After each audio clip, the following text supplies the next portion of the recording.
พี่น้องเมื่อนี้มาฟังข้อคิดดีๆจากผู้สิ้นจังโตเกียวมิวสิกโอ้สมกับเป็นผู้บาอาจารย์อยู่ความเว้าความจาดีให้พี่น้องผู้สิ้นจังแล้วเว้าถึงความดังความดับแล้วว่าจังสี่ละ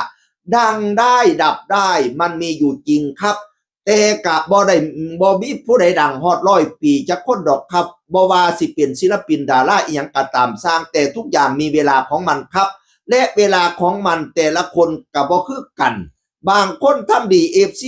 หักเพิ่นก็อยู่ได้นานบางคนหลงในชื่อเสียงใช้ชื่อเสียงในทางที่ผิดมันก็อยู่ได้บ่นานครับสุดท้ายมันก็มีอยู่ที่ตัวเฮานี่ล่ะว่าสิเลือกแบบใด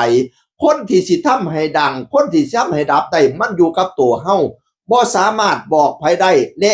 ใครจะบอกใครให้ใครมาบอกได้ครับบ่สามารถบอกใครได้แล้วบ่สามารถเสียไผมาบอกได้เราจงอยู่ในที่ของตัวเราเองอย่าไปล้ำเส้นคนอื่นครับว่าซั่นว่าเป็นข้อคิดดีๆสิดังได้ดับได้มันขึ้นอยู่ครับตัวเฮานี่ล่ะคันทำตัวเป็นตาฮัก FC เพิ่นฮักเพิ่นหอมเฮาก็อยู่ได้โดนแต่คันหลงเนี่ยหลงตัวใช้ชื่อเสียงไปทางผิดมันก็อยู่ได้บ่โดน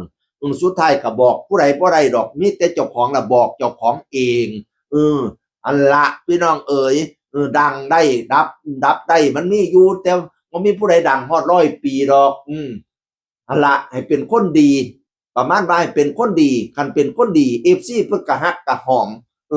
ความดังไม่คงที่แต่ความดีสิแน่นอนพี่น้องเอ๋ยอย่าหลงเนี่ยหลงตัวอันคนเราจะลืมอะไรให้ลืมเถิดลืมวันเกิดลืมความรักลืมเข้าของลืมความช่ำที่เคยทำน้ำตานองขอเพียงผองเหล่านั้นอย่าลืมตัวดังเราอย่าลืมตนลืมตัวอย่าเป็นคนลืมตัวอย่าเป็นงัวลืมตีนให้บอกเจ้าของว่าให้เป็นคนดีพร้อมความดังบ่คงที่ความดีน่ะมันจังแน่นอนพี่น้องเอ๋ยวันนี้รุ่งพรุ่งนี้ร่วงดวงไม่แน่วันนี้แย่พรุ่งนี้ยังกลับดังได้วันนี้ดังพรุ่งนี้ดับกลับเปลี่ยนไปจงจำไว้ทุกสิ่งล้วนอนิจจังไม่มีอะไรแน่นอนในโลกมนุษย์นี่พี่น้องเอ๋ยมีดังได้ก็มีดับได้มีรุ่งได้ก็มีร่วงได้มันนี่เฮาบ่ดังเมื่อหน้าเฮาอาจสิดังก็ได้อย่าฟ้าวดูถูกกันสันละไอ้ทำตัวเจ้าของให้เป็นคนดีมีธรรมะอยู่ในจิตในใจมีศีลธรรมอยู่ในจิตในใจFCเพิ่นก็สิฮักสิหอมอย่าหลงเนี่ยหลงโตอย่าไปดูถูกผู้อื่นก็พร้อมลูกคนจนคนแค้นแสนจะคิดอาจแผงฤทธิ์กายเพศเป็นเศรษฐีลูกคนโง่อาจจะโผล่เป็นเมธีเหตุชะนี้ไม่ควรดูหมิ่นกันนั่นค่อยคือจะแจกคำก่อนหลายเถอะมื้อนี้ มาเป็นชุดมาเป็นขบวนเลยแต่ค่อยก็ชื่นชมความคิดดีๆข้อคิดดีๆจากอาจารย์สิ้นจังเด้อบ่มีผู้ใดบอกผู้ใดได้นอกจากตัวเฮาเองพี่น้องเอ๋ยจงบอกตัวเองจงเตือนตัวเองอยู่เสมอนั่นล่ะแล้วก็อย่าไปก้าวล่วงผู้อื่นอย่าไปล้ำเส้นผู้อื่น